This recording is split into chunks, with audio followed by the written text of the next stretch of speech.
वैसे तो हम सब अपनी ज़िंदगी में अकेले अकेले होते हैं, लेकिन ज़रा सोचिए एक लड़की के बारे में जो भारत से इराक जाती है, वहाँ फंस जाती है और बिल्कुल अकेली हो जाती है। इसी किरदार पर बनी एक मूवी है जिसे नुसरत भरूचा ने किया है। वो हमारे साथ इस वक्त मौजूद है, हमारे साथ डायरेक्टर भी मौजूद हैं फ़िल्म के। नुसरत, सबसे पहले तो ये बताइए, इराक में अकेले फंस गए आप, कितना चैलेंजिंग था? क्योंकि अब तक हमने आपको जो मूवीज़ करते देखी हैं वो ज़्यादातर फ़नी होता है, उसमें ह्यूमर होता है, रोमांस होता है, लेकिन अब जो ये मूवी हमने ट्रेलर देखा, टीज़र देखा, इतनी इंटेंस एक्टिंग, एकदम से कहते हैं वक्त बदल गया, जज्बात बदल गए। आई डोंट नो, मतलब हर एक्टर को लगता है कि उसको ये सब जब मौका मिलेगा तब वो ज़रूर करेगा और वो तब कर पाएगा। बट मेरा थोड़ा उल्टा था, मुझे हमेशा डर लगता था कि ऐसी कोई फिल्म में रोल आएगा तो मैं कर पाऊँगी, क्या मैं वो इमोशन इमोट कर पाऊँगी, क्योंकि मेरे लिए एक इमोशन को सुपरफिशियली करना मैं ही नहीं कर सकती, मुझे एकदम एक्चुअली फील करना होता है, मुझे एकदम घुसना होता है। तो मैं हमेशा ये बिलीव करती हूँ कि अगर वो एक चीज़ आपके साथ नहीं हुई होती है तो आपको नहीं पता है कि उसके रियल इमोशंस क्या होते हैं। बिल्कुल। अभी ऐसा कुछ मेरे साथ हुआ नहीं है तो I don't know the reality of these emotions, तो मुझे उसको इमेजिन ही करना पड़ता है। अब वो इमेजिनेशन मेरे ही वर्ल्ड का और मेरे ही दिमाग का होता है, it could be very different for the person जिसके साथ हुआ है। तो वो चैलेंजिंग है कि कैसे आप इतना करेक्ट कर पाओ कि जिसके ऊपर बीती है वो बोले हाँ यार ये ऐसे ही फील होता है और ऐसे ही हम भी इमोशनल होते हैं। ये जो मूवी है इसकी ज़्यादातर शूटिंग भी इराक में हुई है, तो वहाँ जो एक्टर्स हमने अभी जब टीज़र लॉन्च हुआ तो देखा कि वो इंडियन तो कम थे, वहाँ के भी ज़्यादा एक्टर हैं। तो क्या ऐसा होता है एक एक्टर को दूसरे देश के एक्टर के साथ कोप अप करने में, फ्रेंडशिप करने में, क्योंकि यहाँ तो क्या है, तो आप मराठी मुलगी लेकिन हिंदी भी बोलते हैं, इंग्लिश भी बोलते हैं, लेकिन वहाँ पर भाषा अलग है, फील अलग है, उनकी एक्टिंग स्किल्स, हमारी एक्टिंग स्किल्स, ऐसा कुछ चैलेंजिंग लगा आपको उनके साथ मिल के मूवी करना? मुझे तो पता ही नहीं था कि उनको हम जो कर रहे हैं समझ आ रहा है कि नहीं। हाँ। आई थिंक बहुत most of the times I used to go to Pranay and से प्रणय और समझ में आया उनको उन्होंने क्या बोला, वो बस एक्शन के बाद वही खड़े। मैंने कहा I don't think they understanding कि हम क्या बोल रहे हैं। तो हमारे पास ट्रांसलेटर था एट ऑल टाइम्स, बिकॉज उसके बिना तो नहीं हो सकता है।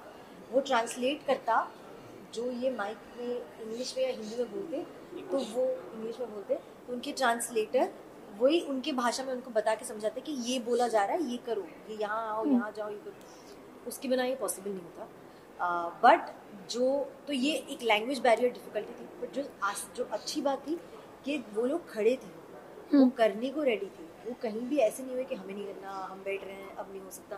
दे were standing, they were there throughout in that whole scene. सबके सब जितनी बार करो, सुबह से शाम तक करो, वो 100% वहाँ खड़े होकर इंस्ट्रक्शंस लेके करते थे।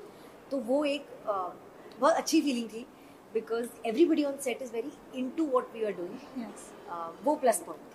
अच्छा, एक सवाल प्रणय से है। प्रणय, ये बताइए कि अभी भारत में कई सारी ऐसी फिल्में आई हैं, चाहे कश्मीर फाइल्स की बात हो, केरला स्टोरी की हो, जो रियल लाइफ इंसिडेंट से बनी हुई है, लेकिन अभी नुसरत ने बताया कि स्क्रिप्ट उन्हें बहुत पहले मिली थी, वो तैयारी करती रही और फिर उन्होंने सोचा करें ना करें।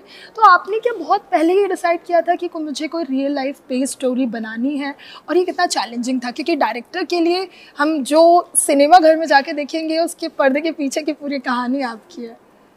वैसे पहले डिसाइड नहीं किया था, वो हुआ ऐसे कि मैं कोइंसिडेंटली एक लेडी से मिला जो कि इस पूरे एक्सपीरियंस से होते हुए आ रही थी, जो इराक गई थी काम के लिए, और फिर कैसे उनको अबडक्ट किया था, कैसे वहाँ से निकल के आई। सो मुझे लगा था ये कहानी है बहुत इंटरेस्टिंग बताने के लिए, एंड ऐसी कहानी बताई नहीं गई है पहले। मतलब ये आप जो आप लुक फील और जो ये देखते हो, ऐसी कहानी नहीं बताई गई है पहले। सो एंड ऑल्सो मैंने एज आई सेड कि जब मैं इसके बारे में मैं रिसर्च कर रहा था, मेरी टीम करी थी, तब हमने we found a lot of more other such stories, so which obviously मुझे वो इंट्रीग किया कि मैं इस पे और लिखूं और इस पे और रिसर्च करूं और लिखूं बेसिकली। तो while I was doing that, एक इवेंचुअली कहानी बन के सामने आई।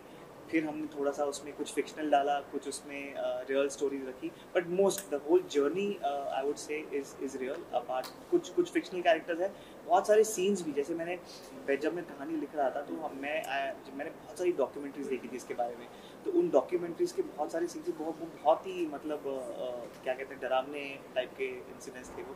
तो I try to replicate that in the film and try to try to make audience feel कि हाँ ऐसा होता था और ऐसा होता है, मतलब ये तो नहीं होता है पर तब ऐसा होता था। सो वी जस्ट तो बेसिकली मेरे दिमाग में ऐसा कुछ था नहीं कि मुझे रियल लाइफ बनानी, but just I stumble upon this concept and I really liked it and that's how I. अच्छा, जिन पर की मूवी बनी है, क्या आपने उनसे मतलब मूवी बनने के बाद एक बार बात की, उनको ये दिखाया कि देखिए हमने आपकी लाइफ पे कुछ ऐसा बनाया, आप उनसे मिली हैं नुसरत, या नहीं प्रणय ने आपको मिलवाया? नहीं, I don't even know who that is. मतलब उसने एक्चुअली उसको ऑनेस्टली उसके साथ सच रखा है, उसने कहा था बताना मत, तो इसने हमें भी नहीं बताया। तो जब मैं उनसे मिला था उनका यही कंडीशन था कि आप बता सकते हैं विदाउट रिवीलिंग माय आइडेंटिटी। उनकी अपनी फैमिली है, she has this thing now, तो just for security reasons I didn't want to tell anyone, but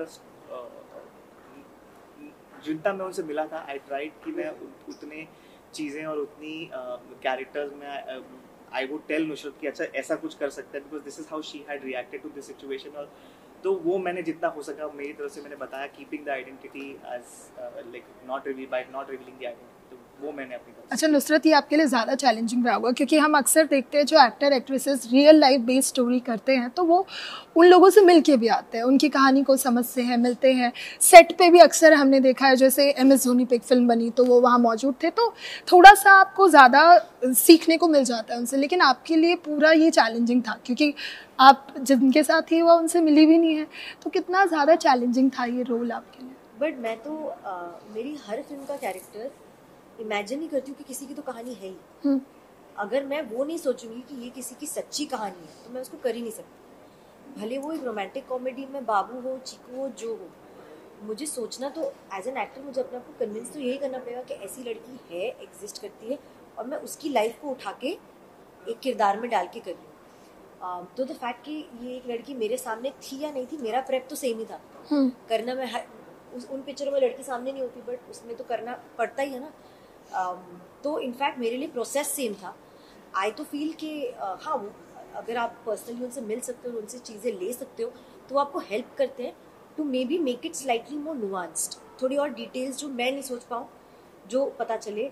but otherwise तो मुझे एक इमेजिनरी ढांचा बनाना ही पड़ता है and then make and convince myself कि ये रियल है, ये यही था, ये ऐसी ही थी, ऐसा ही किया, ऐसे ही थी, ऐसा ही था। तो प्रेप मेरा सेम था।